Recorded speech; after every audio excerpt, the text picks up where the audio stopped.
ধৰ্ম অৰ্থ কৰ্ম কাম মুখ্য নোহোৱালৈকে কৰিলে ভক্তি মাৰ্গলৈ আহিব নোৱাৰে। এই প্ৰগ্ৰামৰ ভাষণতে 4 বৰ্গ সাধন আছে, চতুৰ্বৰ্গ বুলি কয়, 4 পুৰুষাৰ্থ বুলিও কয়। আৰু 4 পুৰুষাৰ্থ সাধন নহ'লে এই ভক্তি মাৰ্গলৈ কেতিয়াও আহিব নোৱাৰে। কেলে 4 পুৰুষাৰ্থ ভক্তি মাৰ্গলৈ যোৱা আমি একোটা নিজৰা পুতি, এই পুতিকেইটা সৃষ্টি হৈছে চতুৰ্বৰ্গৰ মাধ্যমেৰে। 4 পুৰুষাৰ্থ তাহাঁতৰ নিজৰা হৰিনামে মূল ধাৰা, হৰিনামৰ মূল ধাৰণলৈ যাবলৈ হ'লে আমি পুতি হ'বই লাগিব। পুতি হ'বলৈ হ'লে আমি চতুৰ্বৰ্গ সাধন হ'বই লাগিব বা 4 পুৰুষাৰ্থ আমি লাভ কৰিবই লাগিব, তেতিয়া আমি ভক্তি মাৰ্গলৈ আগবাঢ়িব পাৰিম। গতিকে 4 পুৰুষাৰ্থ ধৰ্ম অৰ্থ কাম মুখ্য, এইটো এটা বৰ ডাঙৰ বাক্য। নহ'লে আমাৰ শ্ৰীমন্ত শংকৰদেৱ ভক্তৰ বিবাহ পদ্ধতি যেতিয়া কন্যা দাতাই বিশ্বেশ্বৰক বৰক কন্যাগৰাকীক সমাজৰ কাক্ষাৰত গুৰুদেৱ মান ভকতৰ কাক্ষাৰত চন্দাই দিয়ে আৰু বৰেও চন্দি লৈ পেলাই কি কয়, হে আয়ুষ্মতী,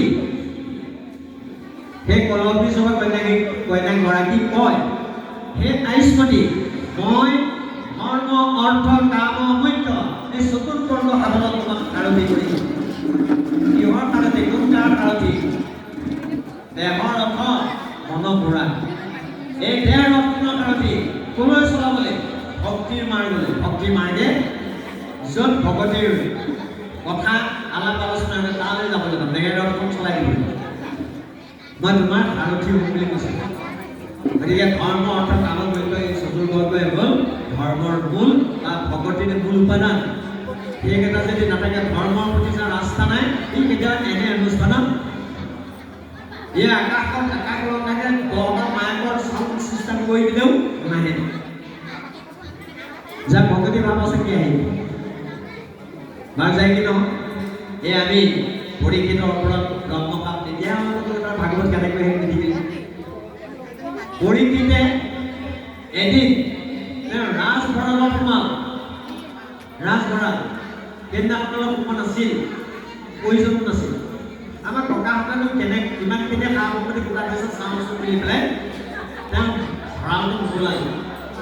মুকলোৱাৰ লগে লগে তাত লাইট চাইট লগে ইমান জিলিকি আছে, লাইট জ্বলি আছে, খুচৰি খুচৰি চালে কেলে জিলিকি চালে এটা বৰ সুন্দৰ মুকুট, অতি সুন্দৰ মুকুট।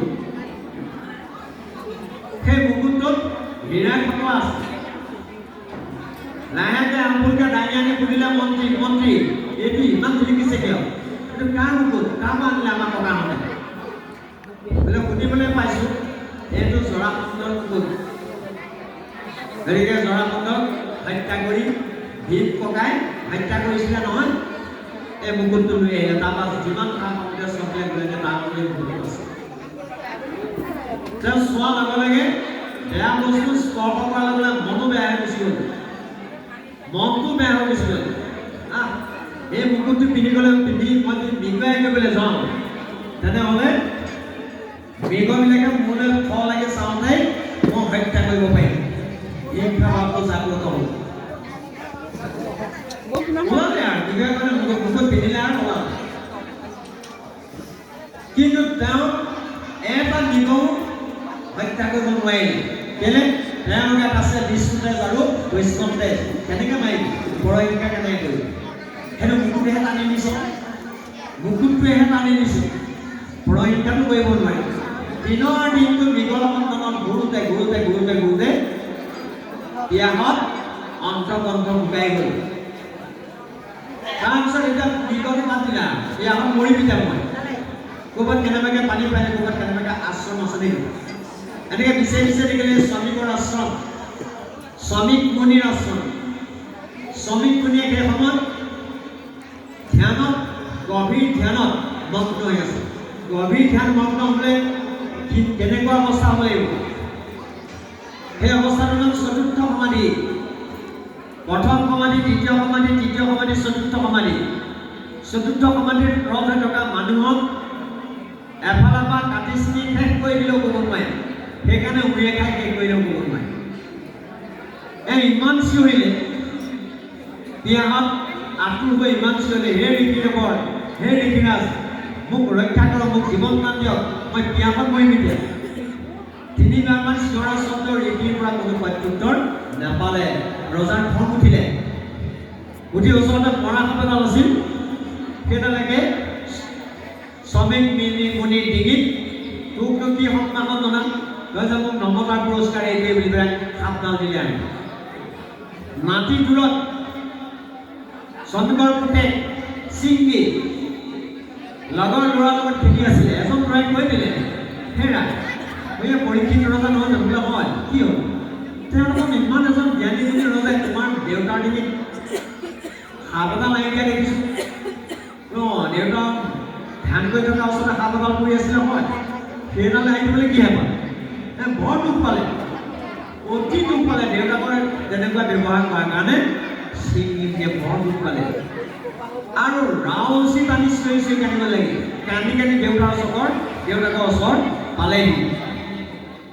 এনেধৰণে পোৱাৰ পাছত দেউতাকে সুধিছে, তুমি ইমান চিঞৰি চিঞৰি কান্দাৰ অৰ্থ কি? তেওঁ হিকটি পাই পাই কৈছে, দেউতা আপোনাৰ কণ্ঠলৈকে চাওকচোন। বোলে কি হ'ল? বোলে সেইডাল মৰা কাম নহয়, এই আমাৰ ৰজা পৰীক্ষিতে দি থৈ গুচি গ'ল, মই তাৰ উপযুক্ত শাস্তি দিবলৈ কি কৰিম? বোলে 7 দিনৰ ভিতৰত তত্ত্বকে দংশন কৰ বোলে 7 দিন। হাই হাই হাই শুনি শ্ৰমিকৰ খাদ্য মিলিল অপাৰ। শ্ৰমিক মুনিৰ অতি দুখ পালে। গৰিহীনা পুত্ৰক পৰিয়াল তিৰস্কাৰ আৰু পুতেকক গালি পাইছে, কিনো মন্তমতি তই টাংক দিলি সাপ, এনেকে বুলি পেলাই গালি পাইছে। উলটি আমাক যদি সাপে পৰি ঠিক, যদি আমাক উলটি পেলাই ভৰিকেইটা হাতিলেহেঁতেন আমাৰ সাপটো বৰাবৰ হ'লহেঁতেন, তেতিয়াহ'লে কোনেও কাম নেখালে। কিন্তু এতিয়া আমি অমোচন পাপত পৰিলোঁ। সেইকাৰণে কৈছে, উলটি আমাক যদি সাপে পৰি ঠিক, তেতিয়াহে আমাৰ হোৱা পাপা প্ৰায়শ্চিত জানো কৃষ্ণ ৰাখে হেনো নকৰে বিঘা, অমোচন পাপ এইটো ৰহিল আমাৰ। এইখিনিকে মানে পাঠ আজি গৈছে। মই আমটো ধৰি দিছোঁ বুজিবৰ কাৰণে। হয়তো শব্দ বুজি পালে ঘূৰে, শব্দ বুজাত বহু লোকক অসুবিধাত জন্মায়। তাৰ কাৰণে মই কাহিনী হিচাপে কথাষাৰ কৈ দিলোঁ। ইয়াৰ পাছত আমাৰ পাঠে কি কয় আমি পাঠৰ আলমত যাওঁ।